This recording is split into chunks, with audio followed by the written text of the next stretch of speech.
Noah's being stealthy like a Cheez-It. Not exactly sure what that means, but he said sneaky like a Cheez-It. Oh, sneaky. Okay, he's being sneaky like a Cheez-It. Happy Friday, y'all. I know it's super, super late, or could be really early, wherever you are in the world. So hello. I'm sorry it's so late. It totally just dawned on me. I hadn't given you guys an update today. Huh. Yeah. Can I be in this live? If you're quiet, we're just gonna do something really quick. Anyway, so hello, as you guys hop on, say hello. Let us know where you're coming in from. Can I make a milkshake? No, that's not a milkshake. Can we make a milkshake? It's midnight there.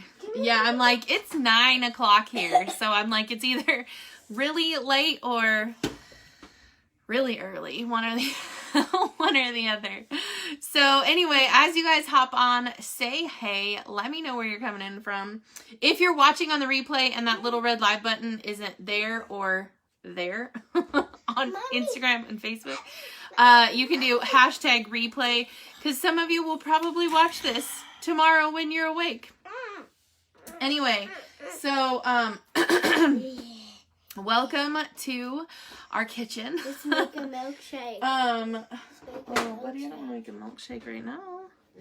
You just want a milkshake because you want ice cream. I want milkshake. Anyway, so update on Ricky. He's doing great. He has his cell phone now, which I kind of think it's a good thing and a bad thing at the same time. No, I'm just kidding. No, I'm just kidding. I love the fact that he calls like all the time. I think he called like, can you get, no, I think he called me like 3 times today or something like that. It was so cute. Plus he was texting and then sending pictures. So I was like, oh, but he's doing really, really good. He is like ready to check himself out of the hospital, and I'm like, you're not ready to come home yet. He's like, babe, I can get out of bed now, and I can stand up, and I can walk across the room by myself. And I'm like, okay, great, but like, you were literally just on a ventilator on Monday. Can we give it a couple of days? And he's like, I'm done with this place. I just want to go home. And I'm like, so he is definitely he's definitely back to his old self. I guess he yelled at the little lady that came in last night. He goes to sleep like between like 8 and 9 because he wakes up at like 3 o'clock in the morning when they come and start doing blood draws and stuff from him. And he said this lady walks in, it's 10 o'clock at night. His room is completely dark. His curtains are closed, everything. Like, he makes his room as black he can get it. And he goes, she walks in here, turns on the lights, and wants to brush my teeth. And I was like, he was so mad. He was like, get out! 1, 2, 3. And she's like, 4, you don't 5, want clean teeth? And he's like, 6, 7. get out! I was like, babe, you have to be nice. They're only doing their job. He's like, well, she doesn't need to be brushing my teeth at 10 o'clock at night when I'm sleeping. It was just, I was just like, oh, babe, you gotta be nice to them. They're just trying to be helpful. Anyway, so he's like, well, that wasn't helpful. So that was kind of funny. I thought that was kind of funny. He told me a dream that he had while he was sedated. I will let him tell you the dream, but it gave me goosebumps today. I was like, oh my God, really? And I want you off of the stove, please. Thank you. Good Lord. Kid needs to go to sleep.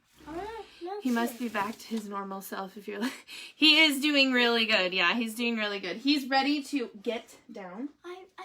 No, I need you to go upstairs and get in bed. I want milkshake. Go get. I want milkshake. No, I'm not making a milkshake. You need to go upstairs and go get in bed. I want milkshake. Look at me. I want milkshake. I want milkshake. Thanks. They're from my company. I thought they're not like prescription glasses. They're just blue blockers so that my eyes don't hurt after looking at my phone all day. Anyway, yeah, he's doing really good. He is, he's just ready to be out of there and on his own. And so he's like, the doctor, the pulmonologist is like, I mean, they're at the point where they either need to size his trach down to a smaller size or just take it out. And the pulmonologist is like, there's no reason for it to be in there. The only reason why they're keeping it in there, like right now, is just to keep it moist. Plus they can clear it if he has like a super bad, like, you know, bunch of junk. But they haven't had to do that in a while. So the pulmonologist is like, we could just take it out. Either way, if they go smaller with the trach, that's a surgery because they have to sew it up into there, or if they just take it out. Either way, it's a surgery. So, the doctor's trying to figure out if they just want to take it out or just do the smaller hole. Milkshake. 1, 2, 3.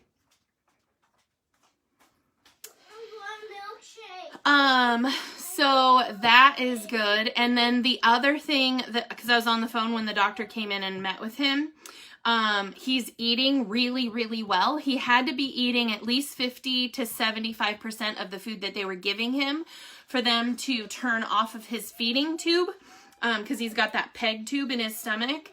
And he ate like 100% of his breakfast and about 75% of his lunch. And so the doctor's like, I'm just gonna stop the tube feeds.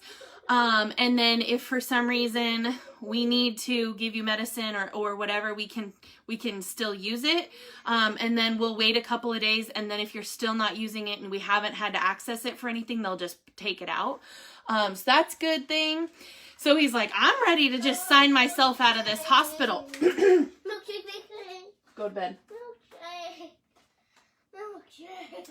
And I'm like, you can't come home yet. I don't know how to care for this thing in your neck.